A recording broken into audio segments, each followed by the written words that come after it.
say reserved, but if they don't come, then they shouldn't be reserved.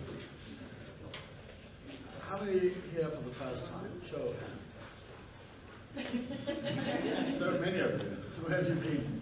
Anyway, it's our end of the series this year, but next year we're going to have a lot more equally interesting people. So look up on this website, and I hope you'll come back next year. Now, I'm going to have a conversation with Jonathan for about 10 or 15 minutes now. I'm going to open the floor to you, to asking questions. I gather there might be a few employees of his. He's already told me do not ask for a pay rise, because you won't get it. In fact, if you ask for one, you might reduce your present salary. I've got a pen noting down your name. I also hope that all the questions will be intelligent, because Jonathan is a very intelligent man, and this is an intelligent forum.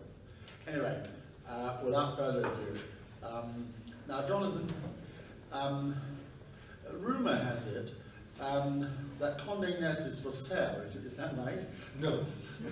No, it's not. Categorically no. No, absolutely Who have been circulating these rumors? I think there are always rumors, and maybe some people want to make trouble, or maybe someone wants to buy it. It would be desirable, but it's absolutely not for sale. But I mean, presumably there is a price at which you might consider selling it. You know, it's hard to imagine. I suppose if someone offered, $100 billion. All right, so the principle is established that it is in principle for sale. No, it's not for sale. It's not for sale. Right. That was a trick question. 100 billion you will possibly consider it, so that's that. Now, you have been responsible for stretching the tentacles of Conde Nast outside of America in a remarkable way. When you first came to this job in the 1990s, I think there might have been 25 publications or 30, but now in 2016, I gather is now 125, and you've got over 100 websites. You have stretched your tentacles so far that I gather you even have a Vogue cafe coming up in the capital of Nigeria called Abuja, which I didn't even know, nor did you apparently until you were going to set it up, right? Now, when is that going to happen? An incredible Vogue cafe in the middle of Nigeria, Abuja. Well, I don't think we've absolutely finalized the Abuja restaurant, but we are opening in Kuala Lumpur, Doha, Almaty, which is in Kazakhstan, and even a couple of places in Europe, Berlin, Porto. So, but not in London. You know, London is such a sophisticated city, and it's so elevated in its tastes and restaurants. I think that the press and the public might, we could be judged very harshly, and I think the standards we'd have to do something at the level of Mark's Club, and it's frankly a little risky. That's the standard to which you should aspire. I hope nobody's involved with that in the audience. But your company, your cafe company, is led by very famous chefs. You know, somebody who's cooked for the Prince of Wales and so forth. So, is he going to be cooking for Nigerians very soon? The head of our restaurant division, Gary Robinson, was formerly the chef at the Prince of Wales, and he does sometimes come to our restaurants and do events. So he might be coming to Nigeria, and I'll be sure to invite you to that occasion. I love to come to it. And will they all be paying with corrupt money? No. There's a law against corruption. We don't do anything corrupt. You've never been approached in your life? I've never personally been approached. And has any of your managers been approached? Who have come to you and say, I've been approached? In 1996 or 95, one of my managers in Asia, who's no longer with the company, said that someone slipped something under his door, and he gave it back. And that's the only time. We don't accept anything of the sort. It's against the law. It's against our ethics, and it's not necessary to do this in order to do business. There's plenty of ways to do business without running to that area. You have a perfect excuse because your company is magnificent. It has titles which are icons very kind established. around the world, Vogue, Vanity Fair, Glamour, GQ, all these incredibly successful titles, Tapler, which is the most profitable title worldwide? Well, as a brand, of course, Vogue. How many Vogues, well, how many languages are there in Vogue? Well, it's about 21 Vogues, might be 22. I don't always keep exact count. And a few of them are in English, so you know, Australian, British, and American Vogue are in English. So The Australians understand Vogue. Yes, they're very sophisticated. Well, as a result of reading Vogue. We have about 16, 17 languages. But, I mean, presumably, when you start a Vogue in a foreign country, especially not a developed one, you find, for example, in China, that lots of people regard you as the Bible. So they look to the Vogue as being the leading expert on being Vogue in fashion. And so, presumably, you are proud of the fact that you, in fact, are a leader of world's fashion and everything that happens in the world. Yes, I mean, that's our position in the market, and we try to carry out the position in each country. We're not formulaic. The problem when you go into a new market is there are not many people who understand a magazine like Vogue or how to do it, so we bring in editors and provide a lot of training and support really for years, and eventually we have journalists and art directors and people who know how to do Vogue. Is GQ published in China? It is indeed. It's very successful. Well, it's very successful because there are more Chinese who are forlorn, male. I mean, there are 100 million male without not being spoken for, who've got no girlfriend. There are more men than women in China. There are 100 million more. So they've got to be either turned into homosexuals or they're going to be very frustrated. And so I suppose GQ magazine will appeal to them very much.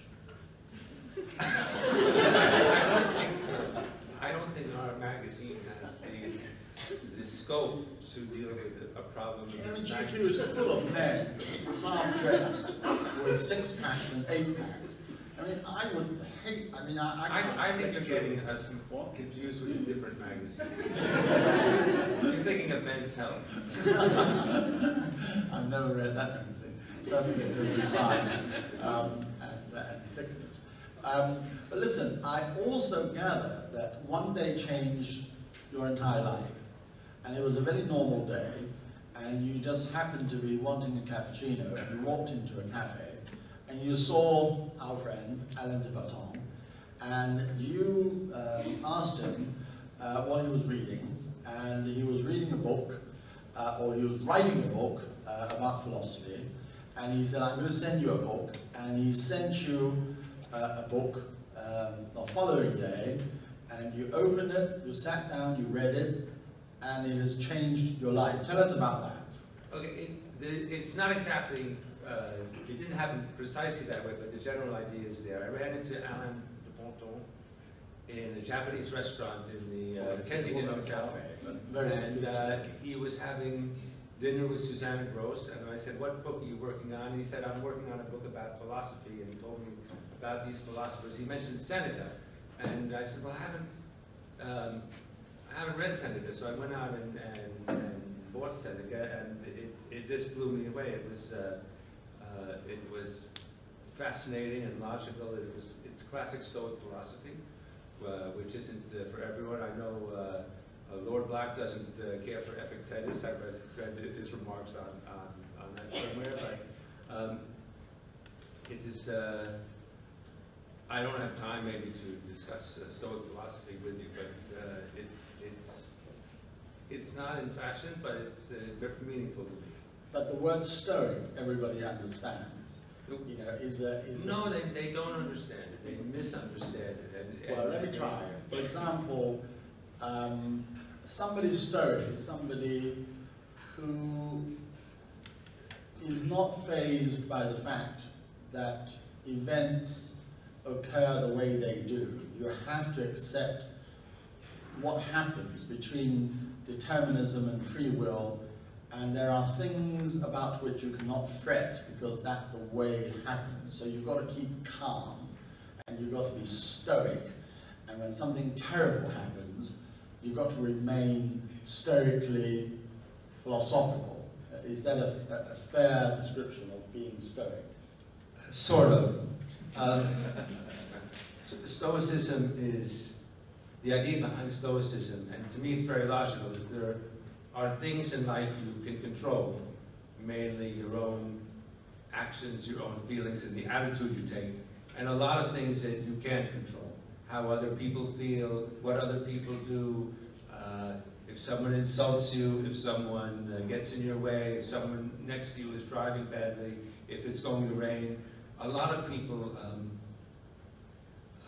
attach importance to things they can't control. And as a result, they are frustrated, angry, disappointed. So Stoicism teaches you to focus your will and your thought and your activity on the things that are within your control, which is not a whole lot, actually, but mainly your attitude. The pillars of Stoicism are, and I happen to love this part of it, are 4 virtues, which are truth, justice, courage, and self-control. And to the Greeks, the idea of virtue and the idea of wisdom and the idea of reason were all related. I mean, today people think of virtue, morality, and reason as completely different spheres, but to the Greeks, they were related concepts. Well, that's maybe more than you wanted to know. My wife shouts at me and drives badly and tells me this and that.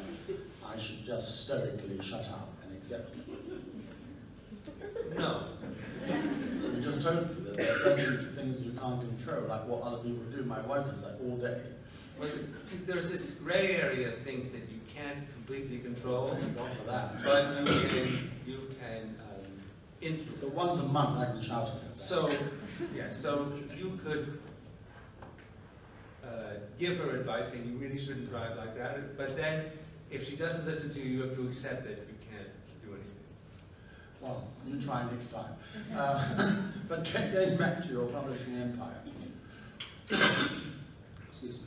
The world has changed in the last 10 years, and everybody knows, and everybody predicted 10 or 15 years ago the demise of print because of the rise of the internet. Not quite that has happened. In fact, print has remained a central part of your business. Can you tell us, has it been a surprise to you that print is such a resilient business in spite of the rise of the internet? Well, first, nothing surprises me. Print has been around for a long time. People are attached to it. It conveys the experience of seeing something in print, of an image or reading in print, is different from seeing it on a screen or on a smartphone. And it has great resonance and great power. At the same time, there has been a very moderate decrease in sale of a lot of magazines and newspapers, with the more specialized or high-quality titles being less effective. And at the same time, the digital world has exploded in volume and usage and complexity and richness, and we're very involved in that world too. And in China in particular? In China, we have on our websites, we have we're the biggest fashion website operator in China. We have I guess we have about 170 million unique users on our websites. How come not as many as the Mail Online, of 260 million a week? Well, no one can compete with the Mail Online. Why? They're reaching a much broader target than what we're doing. I suppose in China you have to rely on online because you can't go out to the local tobacconist to buy a magazine. There's no distribution as such. There's plenty of distribution. How many shops do you distribute your Vogue magazine, for example, in China? You know, I don't know the precise figure, but I would guess probably 30 or 40,000 shops. You would sell how many copies a month? 500,000? Well, that's a trick question. We measure audience. We don't measure. Well, you pick a number, you multiply it by 4. I have the figures right here. I knew you were going to ask me this. We have on Vogue about 1 million. Our audience is about 1 million. So about 250,000 copies. It's at the level of British Vogue. All right. Okay. Well, don't forget, families only times 3 in China, 1 child policy. So I'll give you 350.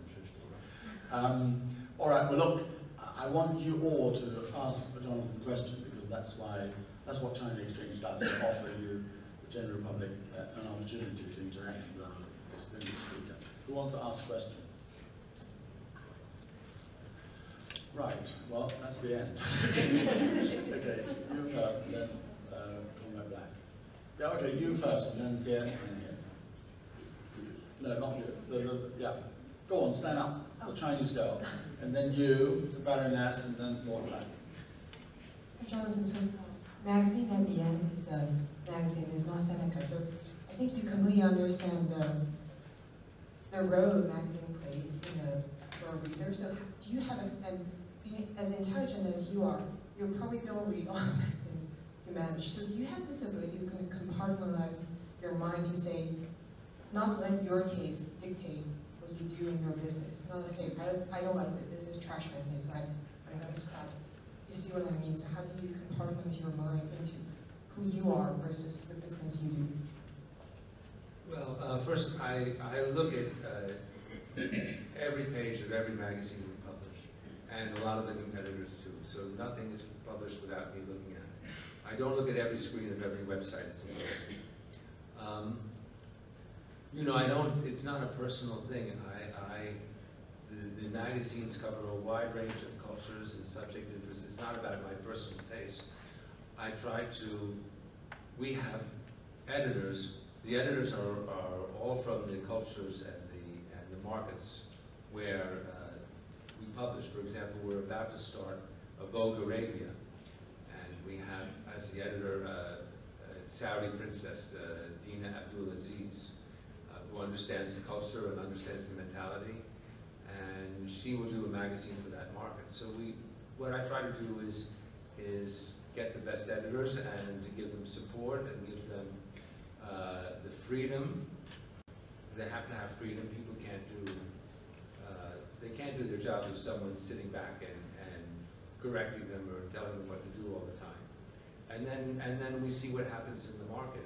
If a magazine loses circulation, or if half the advertisers say we hate this magazine, then we have to think about whether that's magazines being edited properly. So it's not a personal thing at all. You treat it as a business. Well, I have a personal reaction to it, and then I also rely on other people who know the market. In the Vogue world, there are lots of. It's a community. There are editors and stylists and designers and advertisers and there's people who read it, and I'm always listening. There's something there's a German word, Fingerspitzengefühl, means fingertip feeling. And if you have a business, you have to have your fingertips on the business and really feel everything that's happening. So I'm constantly. In Saudi Arabia, when would Vogue Arabia publish? Well, we've just launched the website yesterday. So is there a cover? Well, it's a website, so there's a homepage, and it's in English and Arabic. It's the first Western brand, Western fashion brand, in the media to be in English and Arabic. Will there be a print? There will be a print. It will launch next spring. What would its first cover be? Well, we haven't decided it yet. Probably a man or a woman? It'll be a woman, and it'll probably be. Will she be allowed to appear in naked face? Probably, the editor probably will not want to do that. First, so it's the same picture every month. First, we're presenting clothing. Oh, right. We don't. There's been no face. You just. You mean the face? The face will be on cover, I'm sure. It's up to the editor, but I'm sure that there are Arab models. We're not going to just have a woman in a burqa on the cover. I don't But again, it's the editor's choice. Right. I'm sure it'll be very chic. I'll send you a copy. Very chic. I like it. What percentage? Wait. This one, and then this one, and then you. Sorry. You'll come third. Good evening. I arrived a bit late, so it could be that the question was asked to you by Sunday time. But could you tell us where you were born, where you were brought up, and how you got to Conde Nast, and also how do you deal and how do you cope, dealing with all the magazines you represent? Do you have to travel a lot? I was born in New York City in 1952. I grew up mostly in suburban New York. I lived for a time when I was a teenager in New Orleans. It's a family business. I got the job through nepotism. The business is mainly newspapers, at least it used to be. And when I grew up, my father was a newspaper editor, and magazines, there weren't that many, and they were considered kind of a girly occupation. And how I got into it, at a certain point, I was in my 20s, I was not happy with what I was doing. I was in the newspaper business, I was a reporter, I worked in production, I worked with hot type, I did everything. When I started out, I had to crawl inside presses because I'm small and I would clean them. I have to wash my hair 5 times to get the ink out. Not anymore. Not anymore, I keep it short. And then I went over to the magazine side of the business. I worked in America for about 10 years, and then about 1990 I came over to Paris. At that time we were in 7 markets, and now we're in 28 or 29. How I do it, I just get up every day and I work hard. I just do what is important. There's things you have to look at the product, you have to look at figures, not obsess about them, but they're a way to understand what's happening. You have to be in the market, see the customers, you have to see advertisers, you have to see readers, you have to talk to people, you have to pay attention to what's happening in the world, you have to pay attention to new media, young people, how they're getting information. Sometimes you get distracted. I don't have a lot of meetings. Meetings are short. I don't do a lot of ceremonial stuff. And I'm lucky I don't need a lot of sleep. I sleep about 5 hours and I work about 10, 11, sometimes hours that I work on weekends. I have good people. The most important thing, you need to have good people around. They do the work. I mean, if you try to do everything yourself, you'll fail. Because no one Have will you be good ever at everything. closed a magazine? Yes.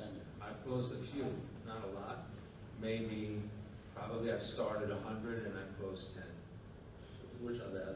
Do we know them? Men's Health. I know that you closed Vogue Switzerland because I was working on it. Vogue? We never had Vogue Switzerland. Oh yes, a small one. It must have been fake.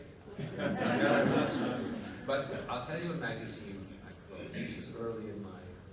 We had this magazine in Italy called Père Louis. It means for him. It was for young men. And it wasn't doing very well. And there was a very charismatic editor, Pietro Pietroni. And he convinced me, he said, I have this idea for a magazine called Mystère. And it's a play on the word Mister. And it would be about adventure and mystery. You're nodding, you know the magazine.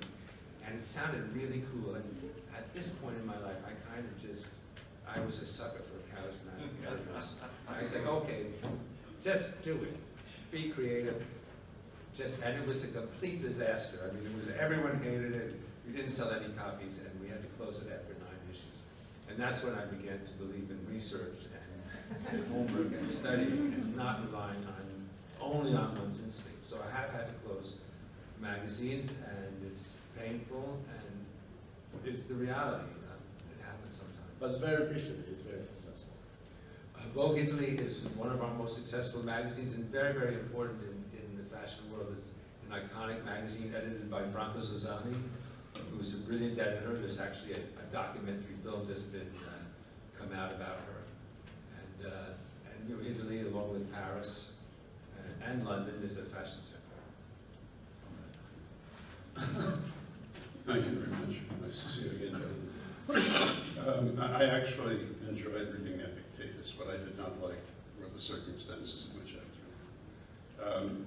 My question of you is, I've been a subscriber intermittently for a great many years of the New Yorker, going back to the days of Mr. Ross. And it has always been a somewhat left-of-center magazine, but a highbrow magazine, and generally moderate. It seems to me that since your family's owned it, it has generally moved well to the left where it used to be. Now, as you know, I know your family, and I have some idea of your political views, and it seems it's a magazine that's well to the left of where you are. And my question of you is, do you ever assert any influence on it at all, even by deciding who should be an editor or a senior editorial official, or do you leave it completely autonomous?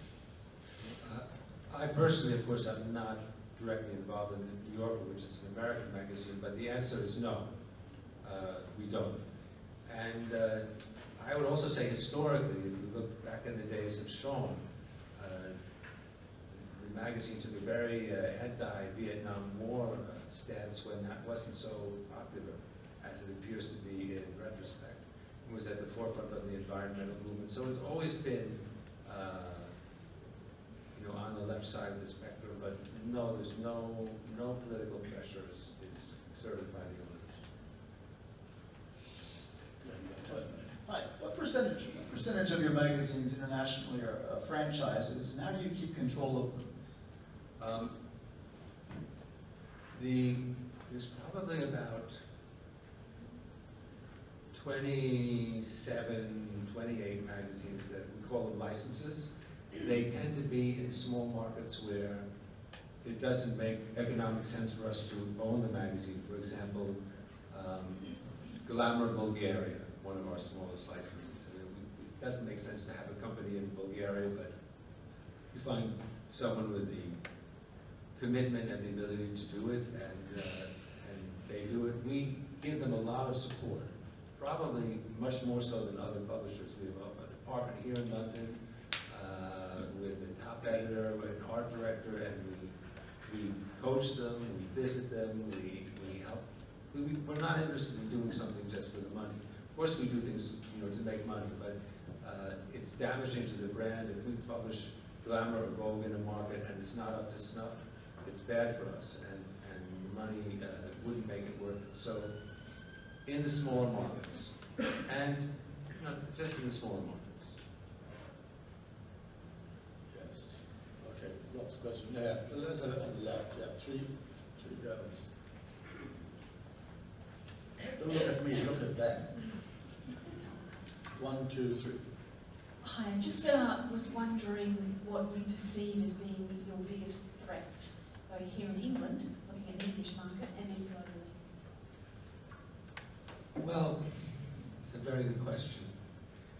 I think there's a threat to our business, and not only to our business, but in a general way to the way people absorb information and their attention span. I think we have a generation which is a very, very short attention span and is not always taking the time to read an article or to you know, to sit down with something like a magazine for 2 hours. Our websites, of course, reach them with information and experience which is developed for people who are not paying a lot of attention. The average user on a website spends, you know, maybe 3 or 4 minutes, maybe less. So I think the fact that people have less attention to pay to read something through is a problem, not just for magazines but for the world, because some things can't be understood unless time is taken to understand them and think about them and weigh them. Media is shifting. People are spending more time on the web, on apps, and there's just much more competition. I mean, there's just thousands of choices, thousands of ways people spend their time. So all of that, we just have to make our products and our brands strong, and you compete with everything else for attention. Mr. Newhouse, hi. I was wondering how important written content to you as a publisher as opposed to the visual one, because I subscribe and I read a lot of your publications, but lately I feel that, you know, when you read interviews or when you feature certain people, it appeals to a younger audience as opposed to a slightly older, kind of more thinking sort of audience. Is it just the difference? There was an interview in Vanity Fair with Warren Beatty, and a phrase that stuck with me was that he writes novels to his kids on his mobile, and they reply "yeah" to him. Do you think it's that your focus is kind of going towards more millennials, or? Well, everyone in media is focused on millennials because they're the up-and-coming generation, and they also young people in a certain way determine trends and tastes, so they're more valuable than someone, say my age, who's probably already decided what things he wants. In terms of our magazines, we haven't changed the ratio of visuals of art to text. It's the same. And I don't think we're changing the way we're editing. Maybe one thing is that readers like to see more kind of bite-sized, small information presented in small, easy to absorb format. But it hasn't changed a lot. I think maybe in the future, as tastes change, it will move in that direction. Hi, I'd like to ask, what is in one of the small countries that you're licensing your brands, like Turkey, how do you manage your brand identity and perception and the value of a brand? At what point do you stop? Like, since I'm from Turkey, I know the development of Vogue, and I'm also in publishing. So there is a point that you lose some of the integrity in design, but the content is going on. So do you follow the guidelines, or do you follow the perception of your readers in the country, other than your brand guidelines? And another question is there any fresh ideas you come up in a different magazine than your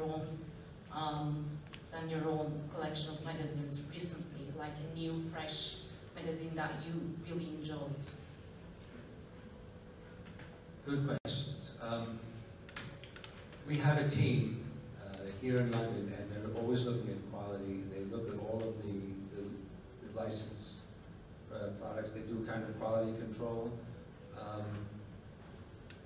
They're kind of like coaches and advisors. Of course, we look carefully at the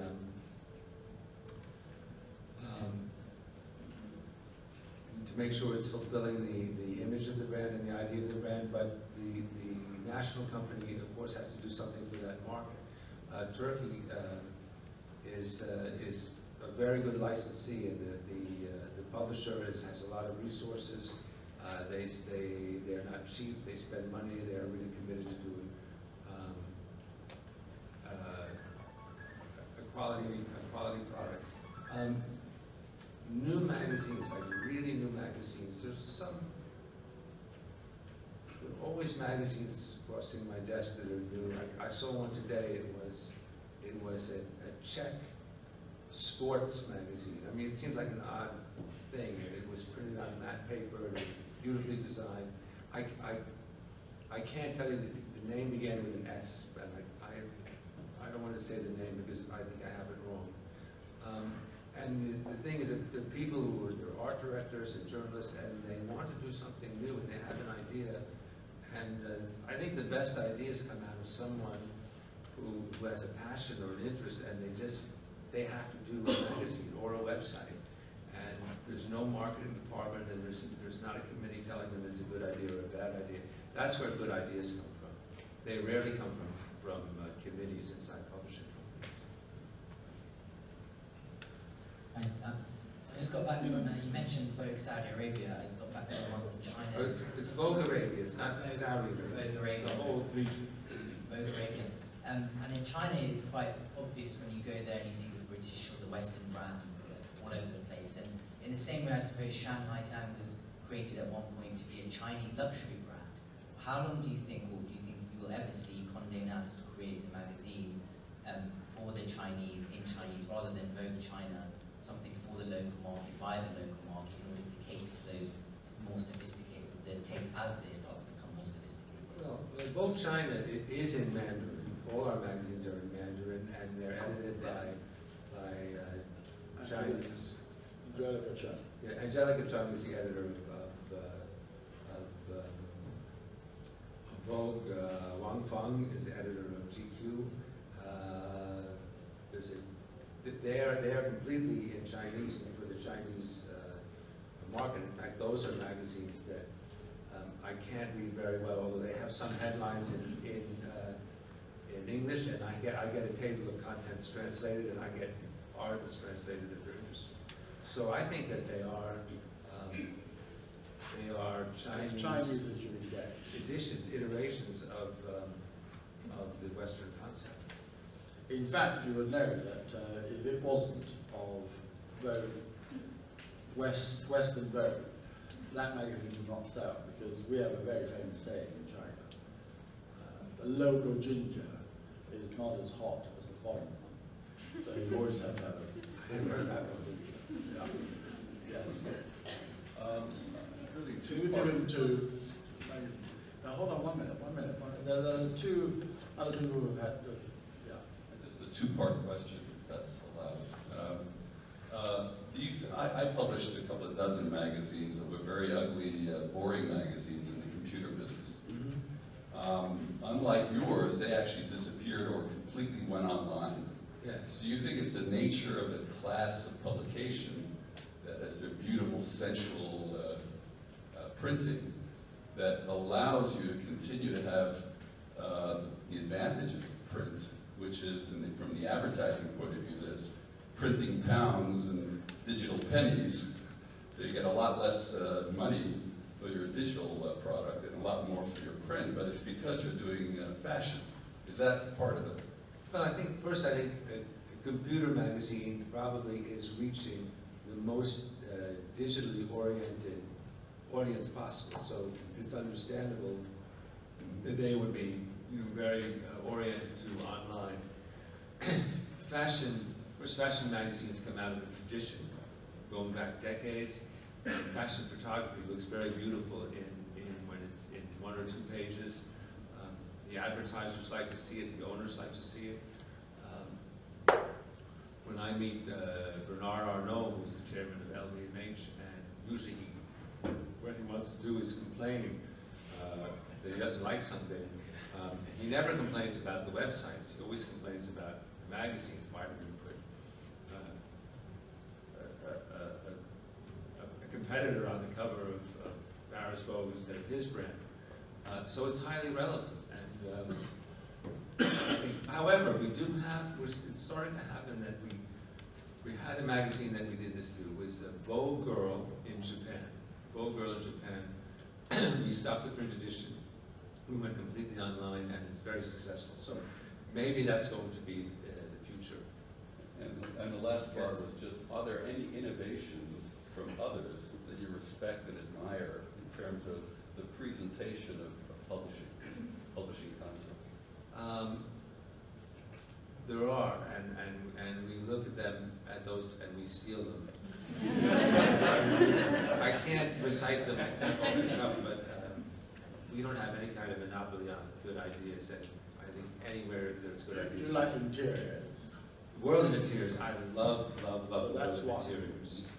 And that's kind of unique. And because it's so unique, we deliberately haven't done it anywhere else. And other countries have said, can we do World of Interiors? And I just say, no, there can only be one World of Interiors. And that's maybe not a commercial answer, but I think it's the right answer. But surely that one must have a lot of scope. I mean, in different countries where you're bringing exotic interiors of those countries, which will hold a great deal of interest in the West. Well, it's a jewel, and it has a unique point of view. It's very British. It's a bit eccentric, and I think being one of a kind is part of its strength. there's only one, Lord Blacklist, there's only one, The New Yorker. The name is a problem. You couldn't really call it The New Yorker and publish it any other place. But also, I don't think you could replicate it. I just think there's some things that are unique and shouldn't be duplicated. Yeah, go on. Hi, Mr. Newhouse. I'm actually a student at Conde Nast College right now.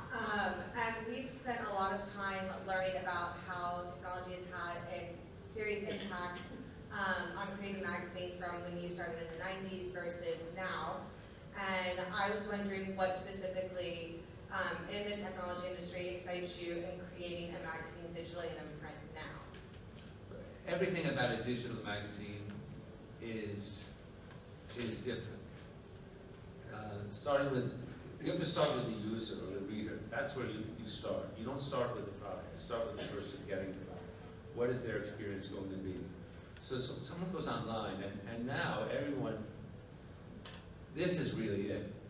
Forget desktop. This is, the future is, there's my dog. But this is where everyone is getting information, and this kind of changes things. This has to do with the threat to long-form journalism. A lot of people do read long-form on this. So it affects everything. It affects how you present the pictures, what kind of information. It's interactive. There are links. There's a social aspect that's very important. I mean, this is something completely new. When someone bought, in the past, they bought a magazine. It was a solitary experience. Maybe when they were through, they gave it to a friend, or if it was in the doctor's office, someone else would read it. But now everything is shared. So, and for example, when we edit for online, we have to think about what words we use in the headline, because you want to use words that will cause it to be shared, because that will make the traffic figures go up, and you can, I hate to use this word, you can monetize it, you can make money from it. So the technology is in the driver's seat, and it's changing everything. We have to, but the starting point is always the user or the reader. And if you forget that, you're lost. Hi. A few questions, one of them online related. So I think Style.com recently entered the e-commerce market by selling things online. And Conde Nast owns Style.com.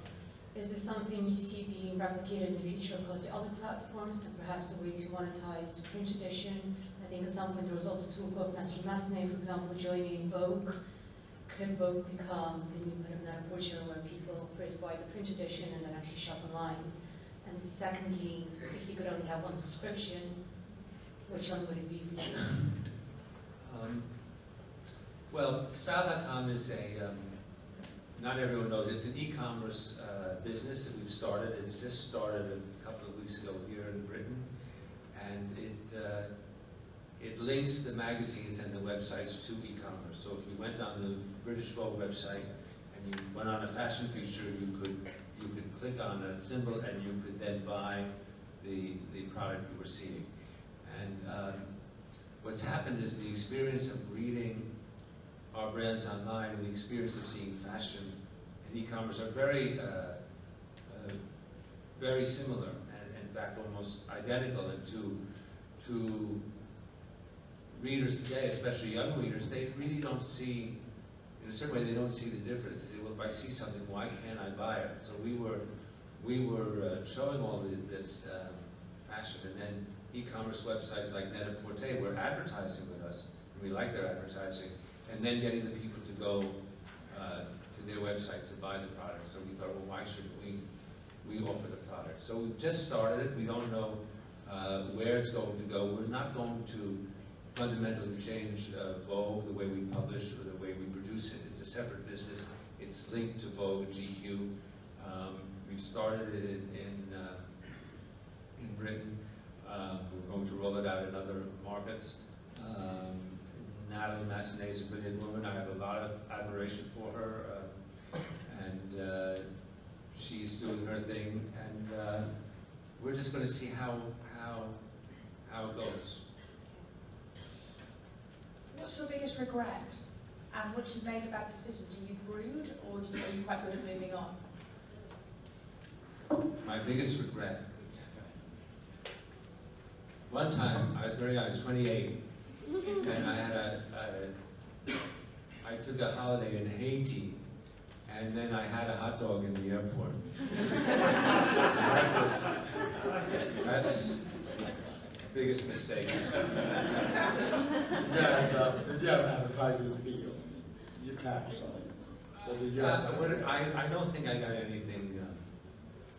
I recovered. I'm fine. All right, well, that's an incredible regret. Sorry, what was the second part? If you make a bad decision, do you brood on it, or you Do you brood, or do you just say? No, I don't brood. I think everyone makes mistakes, and I think compassion is a good quality to exercise, and you also have to be a bit compassionate with yourself. So if you make a mistake, it's good to, what I try to do is understand the mistake, take ownership of it. If it involves apologizing, I apologize, and learn from it and not make the same mistake. That's the stoic part of. I don't know if it's stoic, but it makes sense to me. Thank you. In 2016, publishing seems to be a more difficult industry than perhaps it was in the 80s or the 90s. So if you suddenly had airdropped into the business a huge sum of money, what would be the first thing you would invest in? If I had airdropped into the business a huge sum of money, well, we don't need to have it airdropped. We have the money. We're always looking at things to invest in. We're always we're looking at companies that where media, because we know media and new technology and new behaviors are coming together in ways that make sense, in ways that we can do something new or exciting that has business potential. And there are all kinds of ideas. There's a plethora of ideas. There are too many. A lot of them aren't going to work. So we're constantly looking at ideas. I think from anywhere. You should invest in that hot dog place in Haiti. That would be a start. Hi. A question regarding your competitors. So a lot of them are having trouble monetizing the online platform, and the comments being people don't like having digital subscriptions, but yet the advertising isn't paying for it if it's just free and open. What's your strategy to deal with that problem?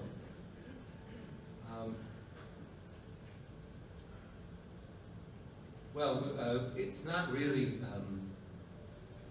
It's not really a problem for us. We're getting advertising. All our big advertisers are supporting us in online. In Vogue Japan, for example, which is our most successful international website, we're selling out. We don't have enough space to meet the demand. We keep raising the price. So I think we worry about the product, about making a better product, about making it more social,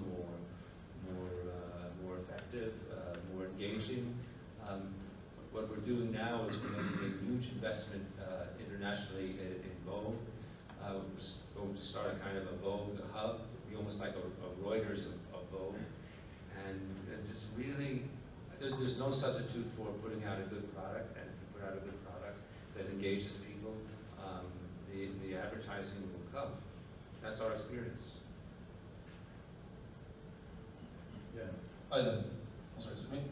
I noticed your chief executive last week announced huge restructuring in the business. They were talking about siloing into relevant business functions rather than per subscription or magazine. And with that, was going to want layoffs across the entire business. Can you comment on that? What plans? I'm not sure what are you talking about American Conde Nast? It was the chief executive of American Conde Nast, Bob.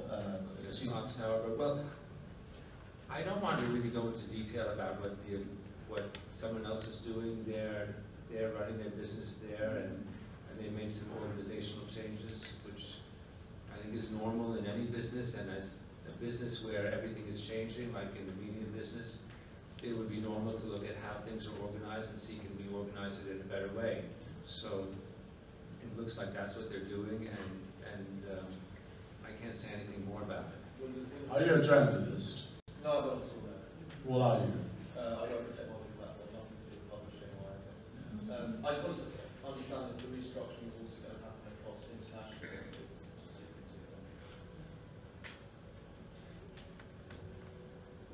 We're not planning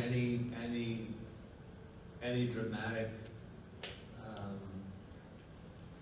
reorganization. It doesn't mean that we'll do everything exactly the same as we do now forever. I mean, it's normal that when you have a business, you look at how it's organized and say, could we do it better?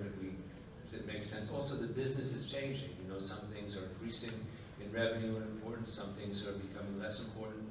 So you have to adapt the structure and the talent and the resources to where you think the business is going and where the growth is.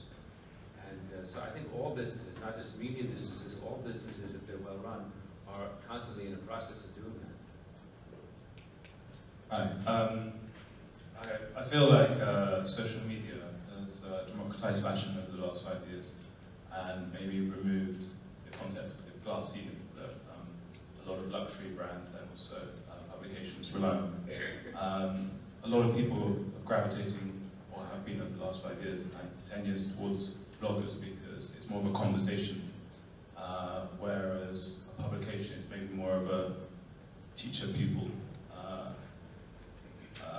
And I was just wondering how you are going to adapt to the fact that bloggers are really on the rise and people are gravitating more towards that because it's more relatable. Bloggers are important. There are bloggers, and then there are vloggers, video bloggers, especially in beauty. They're part of the fashion world, the beauty world. We have many of them on our websites, and we engage them. They're part of the ecosystem. There are a lot of readers and users like them, relate to them. I think one thing with bloggers and vloggers are different degrees of credibility and quality. Some of them they're getting, they're hawking merchandise and they're getting the merchandise and they're getting paid, really to promote products. They're part of the conversation. Yes, I'm very suspicious of others. I don't think you're the last. But I want to ask you this. Have you ever thought of producing a successful humorous magazine? I mean, I can't think of another magazine which has been hugely successful except Mad. I mean, I don't know whether still Mad still exists. Does Mad still exist? I haven't you really bought want it to for buy about, it because it would be very good for Conde Nast. I haven't bought it for about 50 years, but because it is funny. It's quite nice. It was great. The New Yorker has cartoons which are funny. Yeah, but cartoons are very sophisticated. But I mean, it's very hard to do.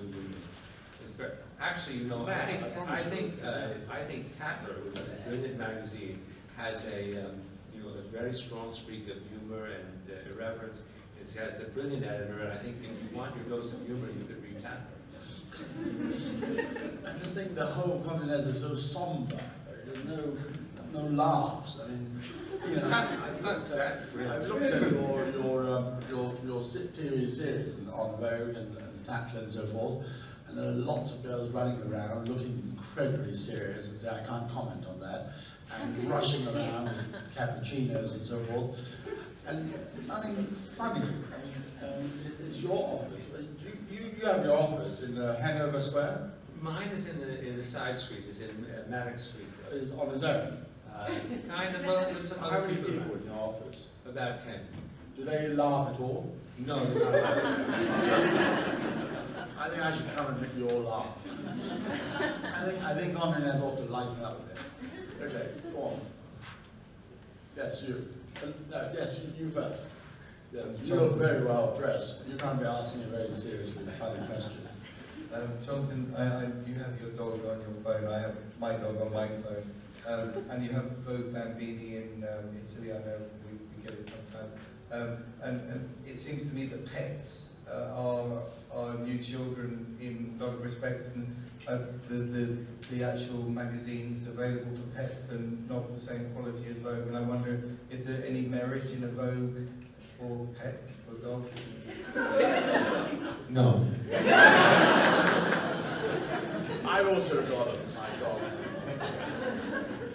No, at times different people have come up with beautiful glossy magazines about dogs or cats, and it's not a very lucrative market, so we're not doing it.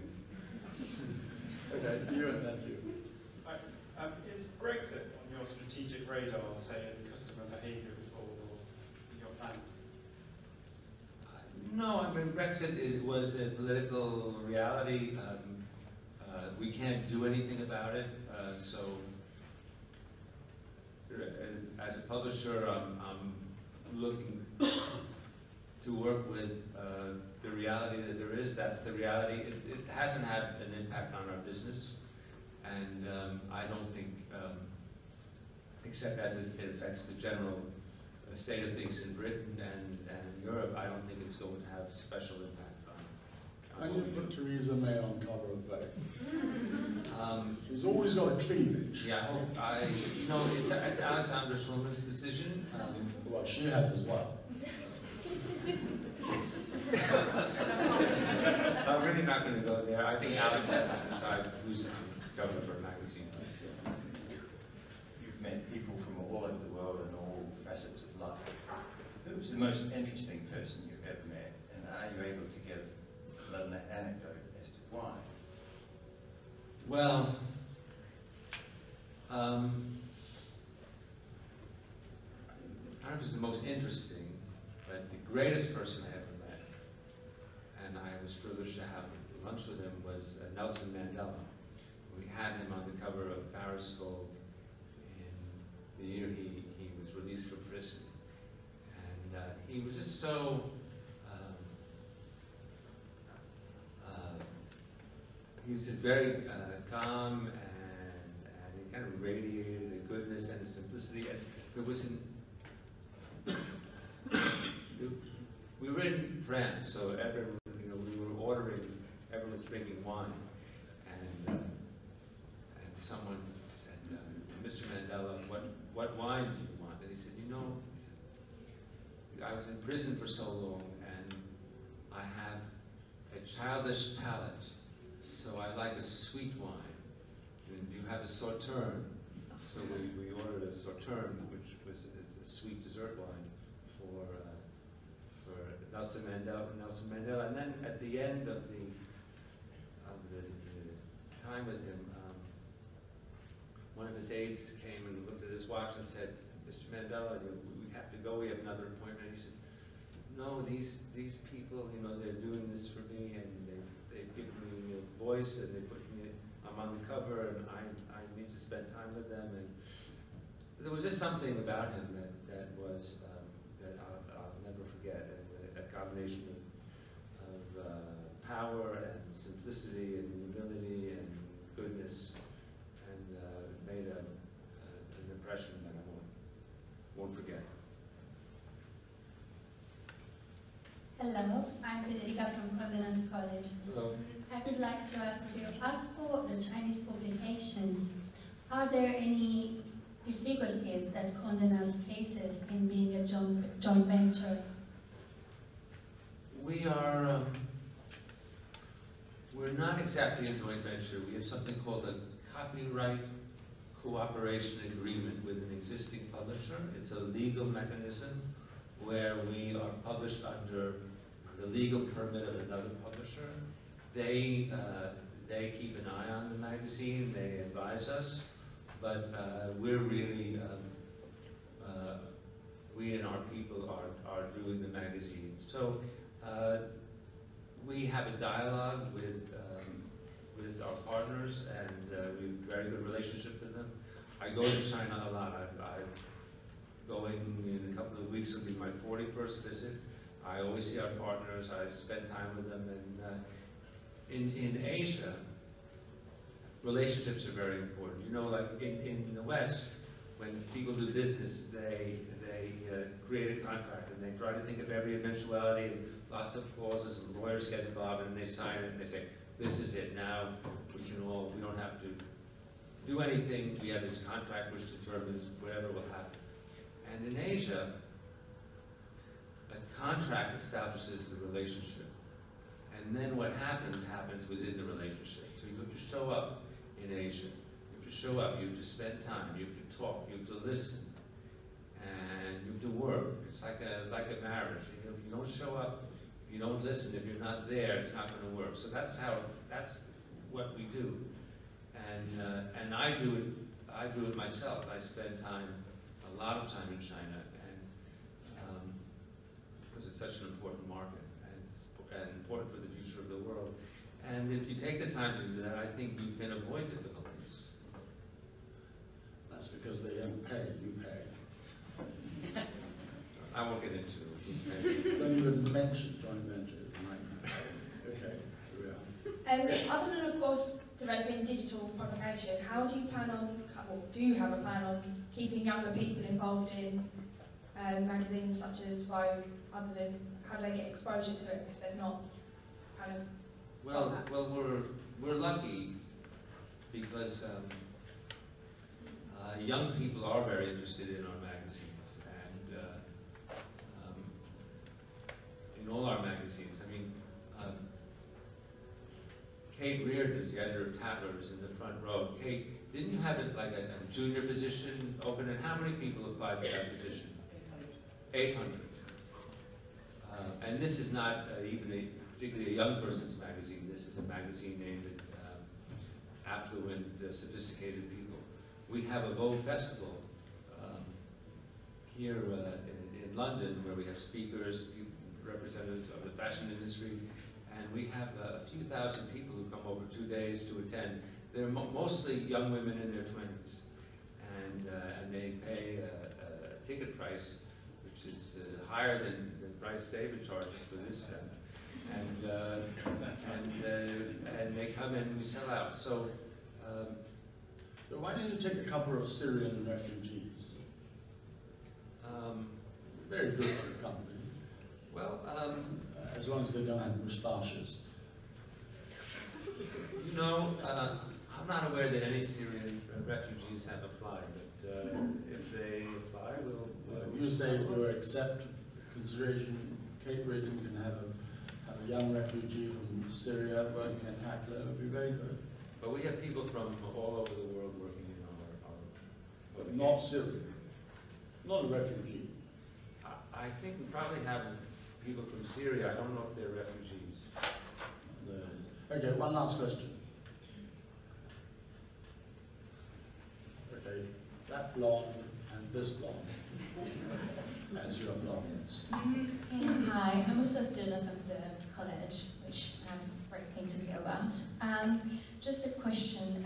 I was wondering, how much of your time do you spend into expanding the brand? Obviously, Vogue is more than a magazine now. It's a festival, it's books, it's restaurant, like you mentioned, and it's a college.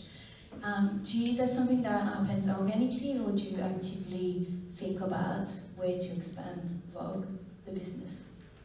We think about expanding, how to expand, where to expand, all the time. We're not only thinking about that, but it's essential when you have a business is to think how to develop it. We're looking at markets, we're looking at business ideas. Someone came to us and said, with an idea for something called, I never heard this term before, location-based entertainment, which is basically a theme park. And could we do like a Vogue theme park or a GQ theme park?